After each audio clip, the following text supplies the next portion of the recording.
So imagine if Cassandra from Promising Young Woman met Edward Scissorhands, and that movie was directed by Edgar Wright. That's what this movie is.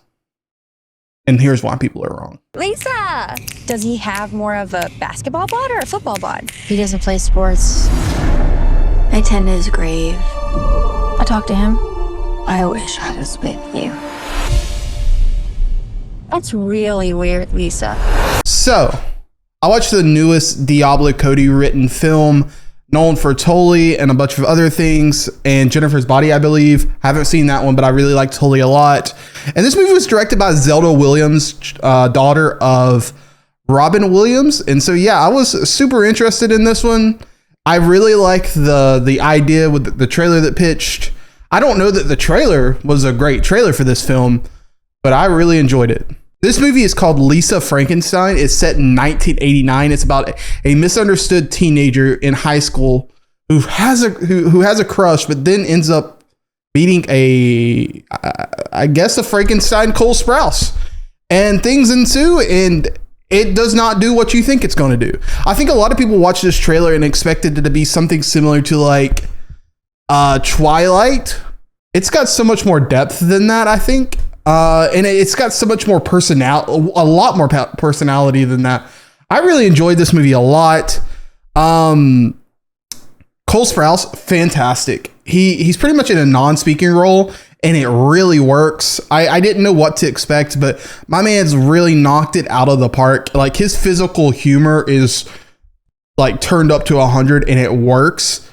Really liked this character. There's a choice at the end I didn't really love. Yeah, they make a decision to allow him to do something. I didn't love that. And then Kathryn Newton. This movie is on her back. Like, she is like literally 95% of this movie. She is fantastic. I believe only seen her in Quantumania. That's a terrible movie. I don't blame that on her. But she was in Detective Pikachu. I didn't realize that. Really good though. Like, super solid. Like, you really buy her as a teenager. Like, I feel like these movies have this like trope that but she's a girl that's just really misunderstood, and as soon as she takes off her glasses, she's a very different This is not that. And I think Zelda and Diablo do a really good job of making this character have personality and feel so incredibly authentic and original. And it's just a really well-written movie. It's a really well-directed movie. You really feel like you're in the 80s. Really well shot movie too. There's going to be a lot of people who do not like this movie. And to that, I would say I kind of understand. The trailer doesn't do a great job of pitching the movie that I watched. I got to be honest though. I love the movie I watched.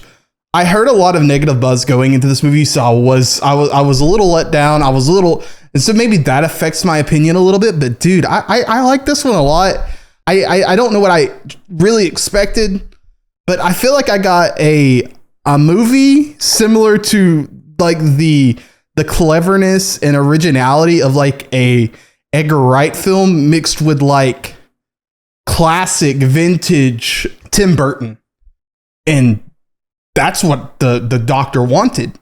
And it was such a unique film, and I just wish more people would give it a chance to be its own thing without trying to make comparisons and hold it up against these other things that exist already. If there's one thing I could tell you, like, don't just watch my review. Don't just watch another person's review. Don't just read Rotten Tomatoes. If you're slightly interested in the concept of this, and granted, let me be clear, the trailers are not pitching this movie what this movie is. But if you've watched a Diablo Cody movie, or you're interested in what like a very, this will be a cult classic, I guess. If you know that you like cult classics and like stuff like Rocky Horror Picture Show and things like that, I'm telling you right now, with full certainty, this movie will be a cult classic. Like, it's really good. It feels really lived in. It feels very homey. It feels very original. There are some weird things in this movie. Don't let me misconstrue that. But this movie is great. Like, I really enjoyed it. It's such an original, like, piece of work, if you can call it that. There's some weird things in this movie. It goes some weird places, but it feels like they're earned. It feels like, you know how, like, you can watch a movie and you're like, oh, so that girl, the person isn't good for that girl, and she's gonna fall for him, and then she's gonna leave this other person hanging, and you know, this movie plays with that idea, and then it's like, you just thought. It's really good. It's really, really good. It's such an original, like, perspective. There's so many different ways they subvert your expectations in this movie, and it feels really clever and earned. It doesn't feel like they're just like ripping the rug out from underneath you. It really feels like it got there for me. Yeah. If you've watched this trailer and you think there's a little bit of interest there, or maybe you were a fan of like the vintage Tim Burton, or maybe you're a fan of Edgar Wright. If any of those questions, if you answered yes to any of those questions, highly recommend it. There's some really great stuff in this movie. Really, the only thing that really bothered me was the ending. I didn't love the ending. I didn't hate the ending, though. There was one thing that kind of annoys me about the movie. I didn't love how they used Joe Crest.